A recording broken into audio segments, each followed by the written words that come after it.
The women's 100 meters at the Robert Dal Diamond League became one of the most emotional and important sprint races of the season as Shericka Jackson finally returned to competition after a difficult injury setback in 2024.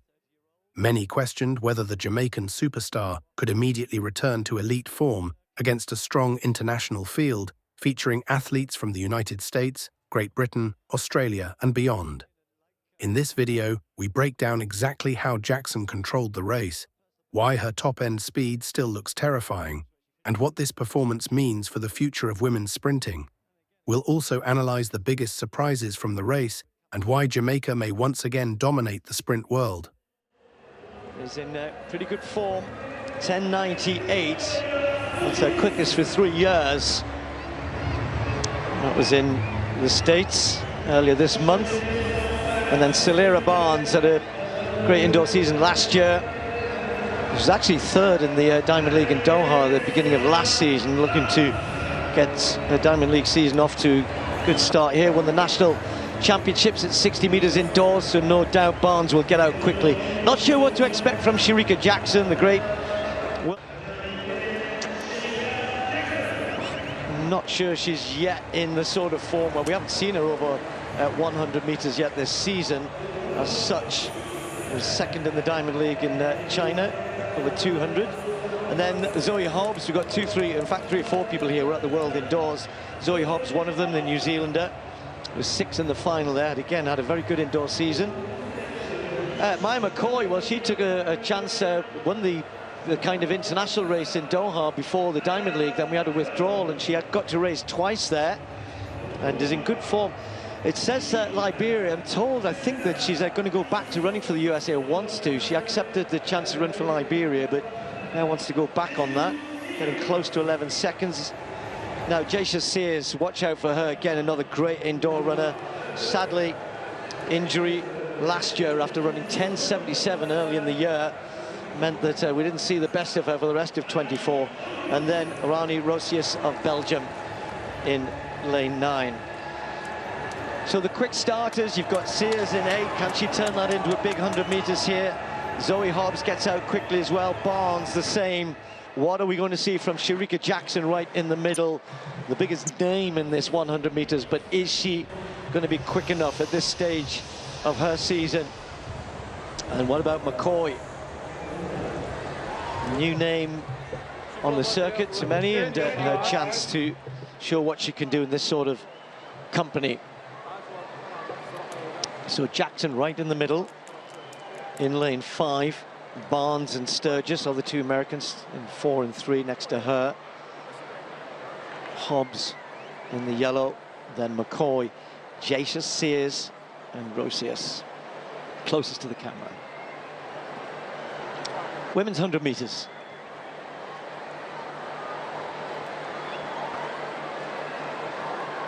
Sir.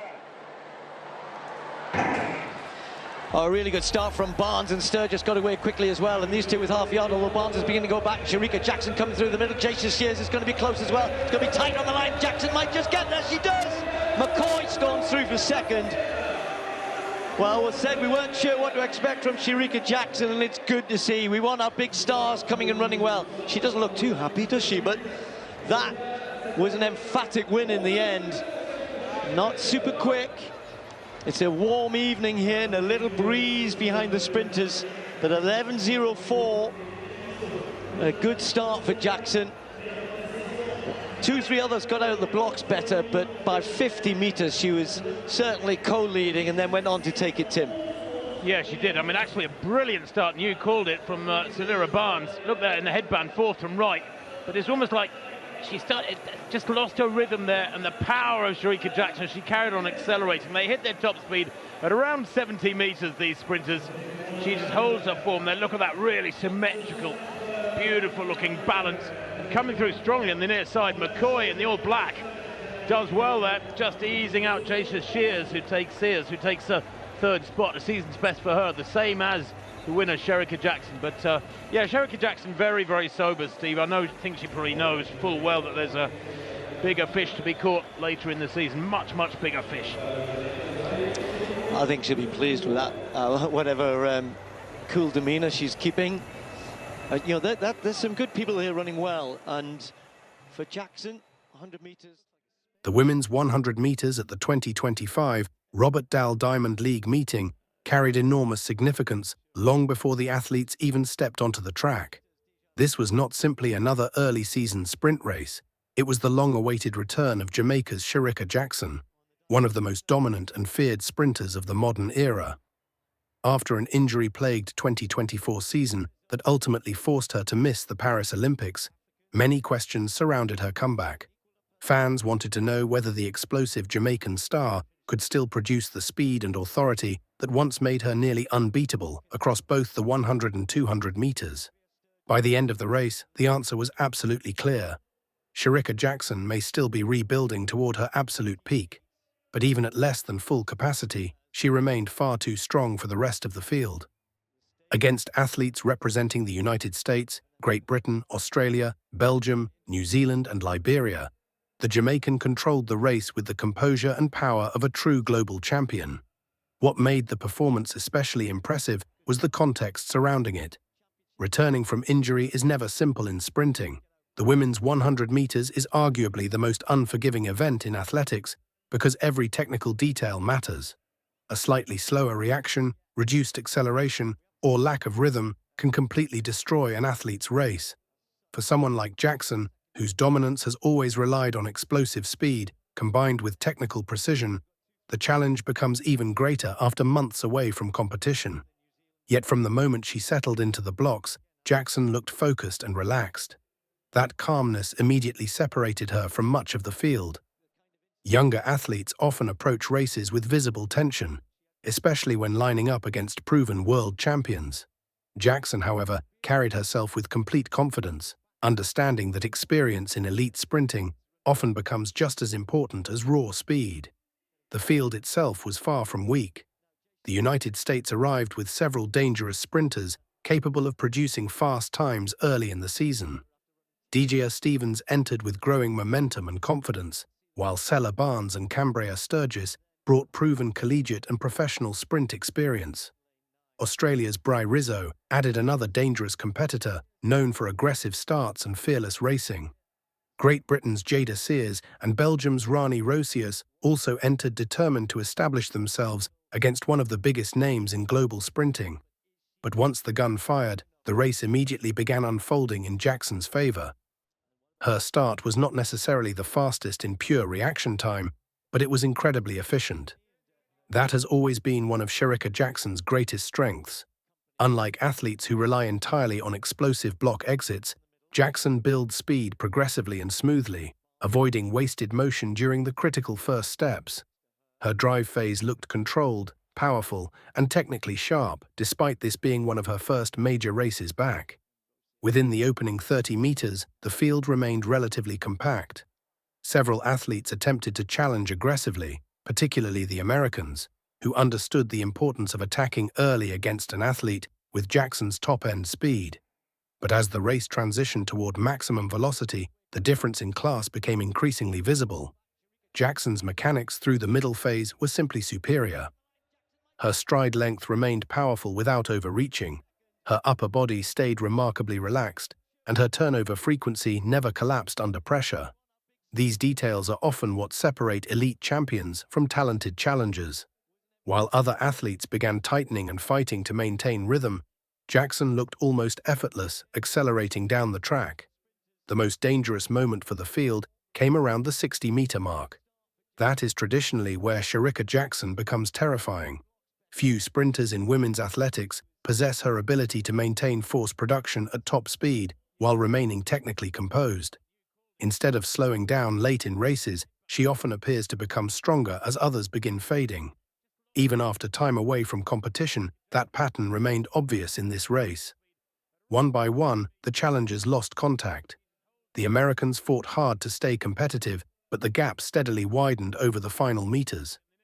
Australia's Bri Rizzo showed courage and aggression early, but maintaining that intensity against a fully accelerating Shericka Jackson proved impossible. Jada Sears and Rani Rosius continued battling for position behind the Jamaican, yet none of them possessed the closing power necessary to truly threaten her. Perhaps the most important aspect of Jackson's performance was not the final result itself, but how controlled the race appeared from her perspective. There was no panic, no visible strain, and no desperate lean at the finish line. She looked like an athlete operating comfortably below maximum capacity, a frightening thought for the rest of the sprint world, considering this was only the beginning of her return. That reality changes the entire outlook for the upcoming season. Women's sprinting has become brutally competitive over the last several years. Athletes like Sha'Carri Richardson, Julian Alfred, Gabby Thomas, and others have elevated the global standard dramatically. During Jackson's absence in 2024, the sprint landscape continued evolving without her. Questions naturally emerged about whether she could immediately return to championship level after missing such a crucial Olympic year. This race strongly suggested that writing her off would be a massive mistake. Even without peak sharpness, Jackson's race intelligence remains elite. She understands exactly how to distribute energy across a sprint, how to remain relaxed under pressure, and how to exploit weaknesses in her opponents during the later phases of races. Those qualities cannot simply disappear because of one difficult season. For Jamaica, the victory also carried emotional importance beyond the stopwatch. Jamaican sprinting has always thrived on iconic personalities and dominant champions capable of inspiring the next generation. Seeing Shericka Jackson return healthy and victorious immediately restored energy and optimism around the program. Her presence alone changes the psychological dynamics of women's sprinting, because rivals know they are facing one of the most dangerous competitors in the sport.